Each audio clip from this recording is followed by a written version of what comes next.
La historia se construye porque la arqueología va descubriendo cierta serie de objetos, de indicios, de cosas que nos hacen poder reconstruir nuestro pasado.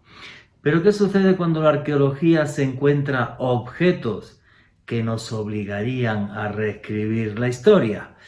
Pues obviamente los echa a un cajón desastre, no quiere mirarlos y se calla. Fijaros por ejemplo en esta imagen que tenéis aquí ahora mismo. Descubierto cerca de Tiahuanaco en 1957, Bolivia. Y ahí lo que se ve claramente es un señor que lleva una túnica con una gran cruz, exactamente igual que se vestían los antiguos templarios. Pero claro, para la historia, los templarios jamás estuvieron en América, con lo cual esa pieza se echa a un cajón desastre. Sin embargo, este tipo de piezas nos muestran una historia repleta de misterio y de incógnitas que no debemos ocultar. Pero si queréis saber más sobre este tipo de objetos que nos hacen reescribir la historia, no os perdáis este video.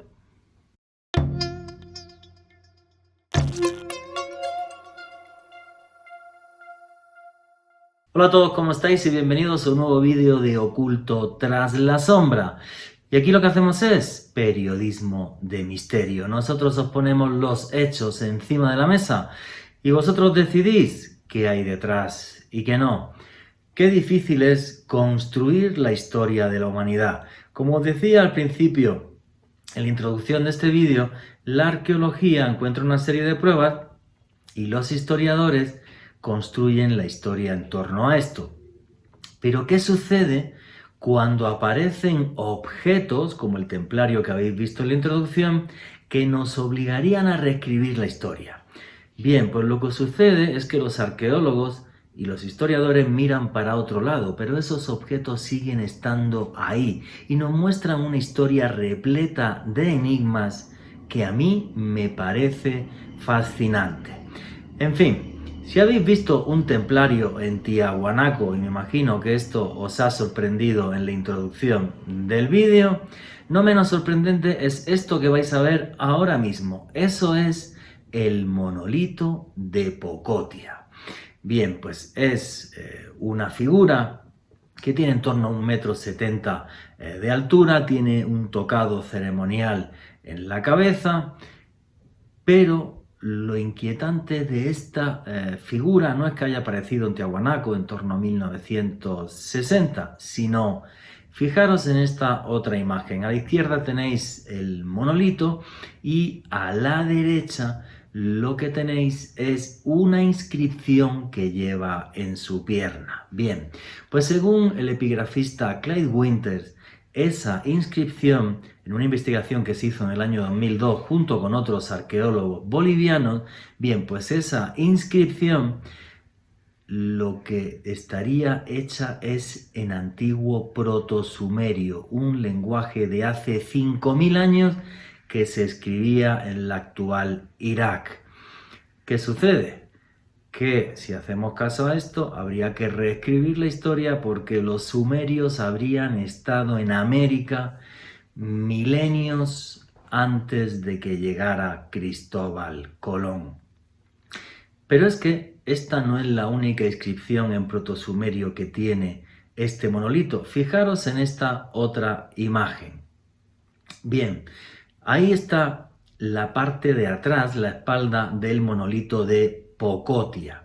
Bien, pues en esta inscripción, según Clyde Winters, de lo que se nos está hablando es del oráculo de un dios que se llama Putaki. En función a este dios Putaki y en torno a ese monolito de Pocotia, se harían rituales donde los chamanes lo utilizaban como un oráculo. Efectivamente, entraban en trance y le decían cómo iba a ser el futuro a los diferentes miembros de la tribu.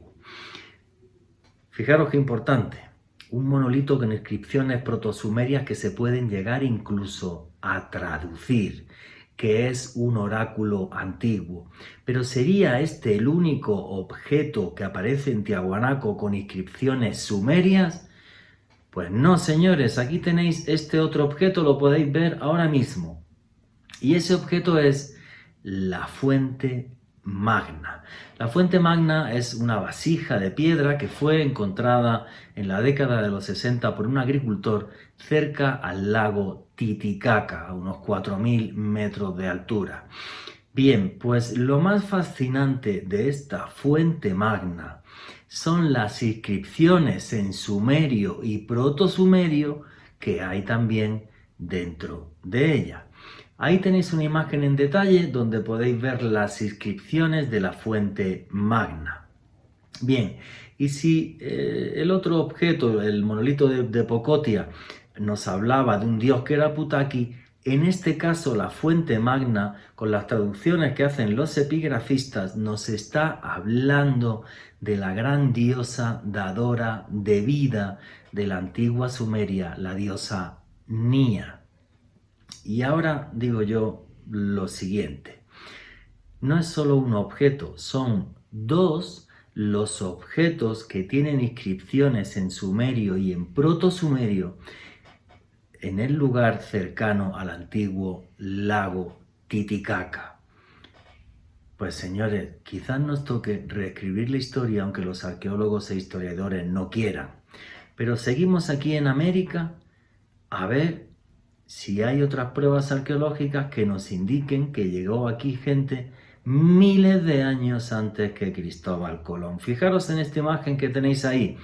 Eso es la cabeza de Tecásic, ¿vale? Veis que hay una pirámide, hay una cabeza, la cabeza de Tecásic se descubrió en esa pirámide en 1933 en una tumba precolombina. Repito, descubierto en 1933. Bueno, pues esto es una cabeza de terracota romana de en torno al siglo I, siglo II después de Cristo. A esa cabeza, la de Tecásic, se le han hecho absolutamente todas las pruebas pertinentes arqueológicas del mundo. Y sí, señores, es una cabeza de terracota romana de en torno al siglo I, siglo II después de Cristo. No hay duda alguna. Fijaros en esta otra imagen para que la veáis en detalle. Gracias al tocado que tiene, al tipo de barba y de peinado, es que los arqueólogos nos hablan de que es de en torno al siglo I, siglo II después de Cristo. De todas formas, las pruebas que se le hicieron también a la cabeza, pruebas arqueológicas para ver su datación, corroboraron que era una cabeza romana auténtica. Y muchos de vosotros diréis, bueno, los sumerios vale, pero es que además también los romanos, este es el único objeto romano que se ha encontrado en América. Pues este que os voy a enseñar es de hace muy poquitos años. Fijaros en esta imagen. Ahí tenéis una espada romana que apareció muy cerca a las costas de Oak Island en Canadá, cerca de la península del Labrador, hace pocos años, y que es una espada romana que podemos ver con todo lujo de detalles que es real, y es una espada votiva de gladiador. Fijaros en la empuñadura y en los detalles de la misma. Ahí tenéis esta otra imagen para que veáis el detalle con el que está hecha esta espada. Bien, la cabeza de terracota en México, la espada romana en Canadá.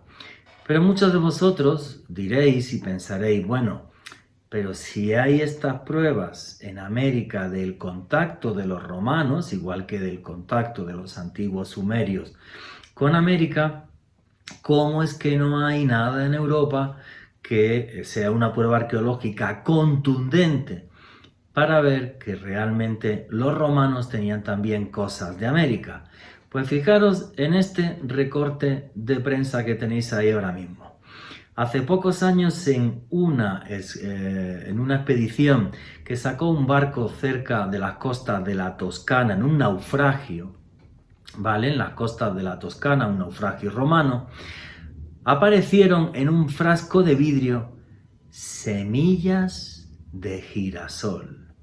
Y los girasoles solo estaban en América, no llegaron a Europa hasta el siglo XVI. Sin embargo, ese barco romano es del siglo I después de Cristo.